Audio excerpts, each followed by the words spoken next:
इंदापूर तालुक्याचे विरोधी भारतीय जनता पक्षाचे विरोधी पक्षनेते व विद्यमान नगरसेवक यांच्यावरती जो काही भ्याड हल्ला झालेला आहे त्याच्या निषेधार्थ आज इंदापूरमध्ये रास्ता रोको व कडकडीत बंदचं नियोजन केलं होतं. आणि आत्ता आपल्यासोबत ज्यांच्यावर हल्ला झालेला आहे ते अण्णा पवार आहेत. आपण त्यांच्याकडूनच जाणून घेणार आहोत. अण्णा, नेमका घटनाक्रम काय होतं? परवा 2 तारखेला मी नगरपालिकेत S I Archi meeting CO साहेबांनी अरेंजमेंट केली ते.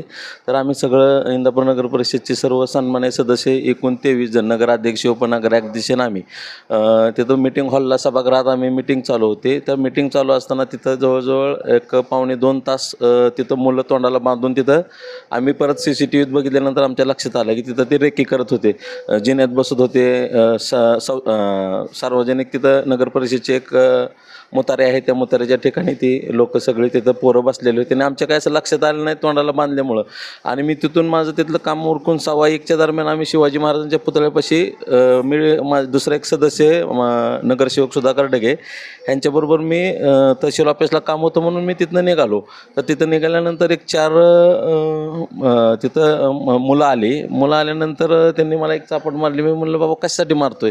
तर त्यांनी 1-2 पाऊल मागं सरून लगेच एक जणांनी चॉपर काढला, एक जणांनी कोयता काढला आणि त्यांनी मला मारायला चालू केलं. एक जणांनी चापट मारली म्हणून मी त्याला ढकललं, पण त्यांनी ती चाकू काढल्यानंतर मला मारण्याचा प्रयत्न केला. मी असं अडवला आणि थोडंसं मी पुढे गेल्यानंतर त्यांनी माझ्या मानावर वार करण्याचा प्रयत्न केला. मी जरा थोडं साईडला झटल्यानंतर हे तर मला ती वार बसला. तसंच मी थोडं पुढे गेल्यानंतर एक झाड होतं छोटं, आपलं शोचं झाड होतं आणि त्याचं 2 व्हीलर लावलेली होती. त्याच्यावर त्यांनी मारायचा प्रयत्न केला, पण ती झाड फांदी तुटली त्याची आणि मी त्यातनं वाचून मग मी नगर परिषदमधनं सभागृहामधनं शिवाजी महाराजांच्या पुतळ्याच्या मागून सभागृहात पळत गेलो. तर ती CCTV दिसतात की ती चाकू घेऊन परत त्या सभागृहाच्या गेटपर्यंत आली, तिथून ती निघून गेली. त्यावेळेस माझा एक मित्र वसीम शेख होता, मी त्याला बोलवलं, ती बी बाहेर पळत आल्या. त्याच्यात पळत आल्यानंतर मध्ये त्यातले 2 आरोपी त्याच्या बाजूने वळले आणि त्यात मला थोडा चान्स मिळाला की मी तिथून बाहेर निसटलो. नाही, ह्याच्या आधी कधी हल्ला नाही माझ्यावर इंदापूर पोलीस स्टेशनला. साध्या गुन्हा तर नाही, पण NC सुद्धा नाही आजपर्यंत. मी 2010 पासून मी मेडिकल व्यवसायामध्ये. आजपर्यंत कुणाचं माझं वैर नाही, कुणाचा वादावाद नाही, जमिनीचे वाद नाहीत, कुठं कशाचं काय नाही, कुठं अनैतिक संबंध नाहीत. पण हे हल्ला केला कशामुळं? यामागे काही राजकीय षडयंत्र आहे असं तुम्हाला वाटतंय का?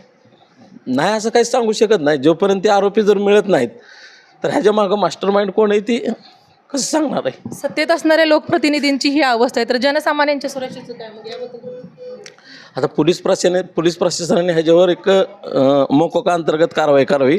ह्याच्यामध्ये कुणी असू द्या, त्यांना पोलीस प्रशासनाने सोडू नये एवढीच मी विनंती करतो. आणि सगळ्यांना बी एक आवाहन करतो की शांततेत राहावा. पोलीस प्रशासन 100% त्यांच्यावर कारवाई करेल. आपला समाज बांधवाच्या मोठ्या माध्यमातून मोठा मोर्चा काढण्यात आला होता, शांततेने होता. तर या मोर्चाकडे आपला सर्व समाज बांधव आपल्या पाठीशी खंबीरपणे आहे. तर समाज बांधवांना काय सांगणार असणार आपल्या माध्यमातून? समाज बांधवांचं मी आभार मानतो की एक चांगल्या व्यक्तीच्या मागं तुम्ही उभा आहे. मला मुंबईपासून, मंत्रालयापासून किंवा महाराष्ट्रातनं प्रत्येक जिल्ह्यातून फोन येतात की आम्ही तुमच्याबरोबर आहे. प्रत्येक पोलीस स्टेशनला म्हणतात की आम्ही निवेदन देतो, पण मी लोकांची कामं करतो म्हणून लोक माझ्याबरोबर आहेत. आता तुमच्या जीवितात जो आता भ्याड हल्ला झाला, या हल्ल्यामागे तुमच्या प्रशासनाला तुमच्या सुरक्षेसाठी काय मागणी असणार आहे? आता 3 दिवस झालं पोलीस प्रशासनाने अजून सुरक्षा दिली नाही. मी इथं जीव मुठीत धरून बसलेलो आहे. इथं माझी ट्रीटमेंट चालू आहे. अजून एकही पोलिसांनी इथं कॉन्स्टेबल अपॉइंटमेंट केलेलं नाही. मग माझा जीव घेण्याचं पोलीस प्रशासन वाट बघतंय का? की पोलीस प्रशासनाने एक सिक्युरिटी म्हणून इथं पोलीस प्रशासनात कोणतरी माणूस थांबायला पाहिजेत ना. प्रशासक कुठं कमी पडते? माझ्याबरोबर जे काही 15-20 जण मुलं असतात माझ्या जीवाभावाची, ते माझी इथं पाहरी करतात, पण पोलीस प्रशासनात एक कर्मचारी इथं नाही.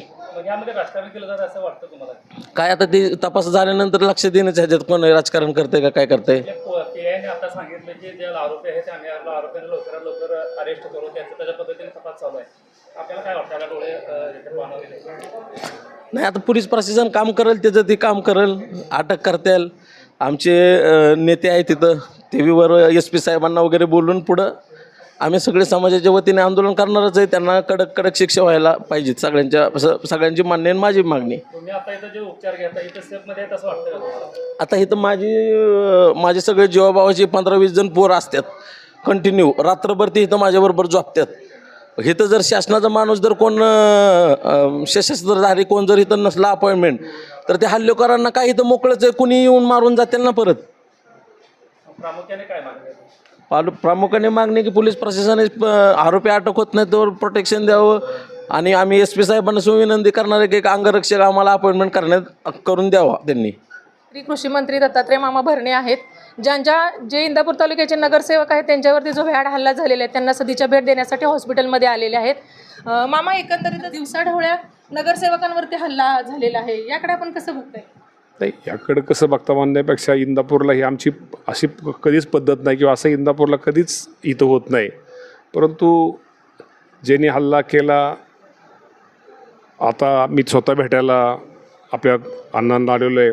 निश्चित प्रकारे त्या गोष्टीचा मी त्या सर्वांचा निषेध करतो आणि जे कोणी केलं असेल त्याला पोलीस डिपार्टमेंटला मी नक्की सूचना देईल की कुणी असू द्या, तालुक्यामध्ये असं काळ चुकू नये. त्यामुळे अशा लोकांवरती कडकात कडक कारवाई करा, अशा प्रकारच्या मी सूचना मी स्वतः SP बोलले. खरं तर अधिवेशन चालल्यामुळं मी आता आज शनिवार रविवार सुट्टी असल्यामुळं आत्ता लगेच भेटायला त्याला आलेलो आहे, आणण्याला आलेलो आहे. त्यामुळे निश्चित प्रकारे ही गोष्ट अत्यंत दुर्दैवी आहे आणि आमच्यात इंदापूरला अशी कधीच गोष्ट कधी होत नाही. परंतु ही कुठंतरी त्यातनं निष्पन्न तर झालेलं आहे, बऱ्यापैकी आरोपींची नावं लक्षात आलेली आहेत आणि त्यांचा आणि इंदापूरचा काय संबंध असा जास्त नाही आहे. ती अशी वेगळ्या स्वरूपाची वेगळ्या माइंडची लोकं आहेत. परंतु निश्चित प्रकारे मी आज अण्णाला भेटलो आहे आणि अशा गोष्टीचा मी निषेध करून निश्चित प्रकारे त्यांच्यावरती कडकात कडक कारवाई करा, अशी पोलिटिशियन आणि SPना मी त्या सर्वांना सूचना देणार आहे. केंद्रामध्ये आणि राज्यामध्ये भाजपचं सरकार असताना आपल्या भाजपच्या नेत्यावरती असा भ्याड हल्ला जातो, या गोष्टीकडे आपण कसं पाहता? हल्लेखोराला पक्ष नसतो. हल्लेखोर जेव्हा असतो तो एक वेगळ्या प्रकारची लोकं असतात. त्यांना पक्ष कुठल्या पक्षाचा आहे, राष्ट्रवादीचा आहे का भाजपचा आहे का काँग्रेसचा आहे का शिवसेनेचा आहे, हा उद्देश नसतो. त्यांच्या डोक्यामध्ये वेगळे हे जी लोकं असतात. त्यामुळे पक्ष काय नाही. हल्ला झाला आहे तो नक्की चुकीचा आहे. कुठंतरी एक आता इथून पुढं काळजी घेण्यासारखा विषय आहे. इथनं पुढं काळजीही आम्हाला सर्वांना घ्यावी लागेल आणि त्यामुळं हल्ला पक्षाचा विषय नाही. हल्ला करणारी ते थोडे माथेफिरूच स्वभावाची लोक आहेत. आता घटना घडून तर 2-3 दिवस झाले तरी सुद्धा आरोपी मोकाट आहेत. आरोपी मोकाट नाहीत. पोलिसांचं त्यांच्या पाठीमागे मी स्वतः ज्या दिवशी झालं त्या दिवशीच बोललो होतो. पोलीस आरोपींना लवकरच अटक करतील. त्यामुळे मोकाट तुम्हाला मी सांगतो किती दिवस मोकाट राहतील. या आरोपींना अटक करावं का 100% आमचे पोलीस त्यांना अटक करतील. आज नगरसेवक म्हणून दिवसाढवळे हल्ले होते, तर जनसामान्यांच्या सुरक्षेचं काय मत? नाही, असं होत नाही. पहिल्यांदाच झाले. आता ताई इथनं पुढं काळजी घ्यावं लागेल, सगळं तपासावं लागेल आणि अशा लोकांना निश्चित प्रकारे जी अशी लोकं आहेत या लोकांच्या बाबतीमध्ये वेगळा विचार करावा लागेल. आज अण्णा पवार यांनी पोलीस प्रोटेक्शनची मागणी केलेली आहे, याबद्दल आपली काय भूमिका असणार आहे? ठीक आहे, त्यांनी आता मला काय माहीत नव्हतं, त्यांनी माझ्यापेक्षा आता मागणी केलेली आहे. मी नक्की इथल्या PIशी बोलून त्यांना प्रोटेक्शन देण्याचा देण्यात येईल.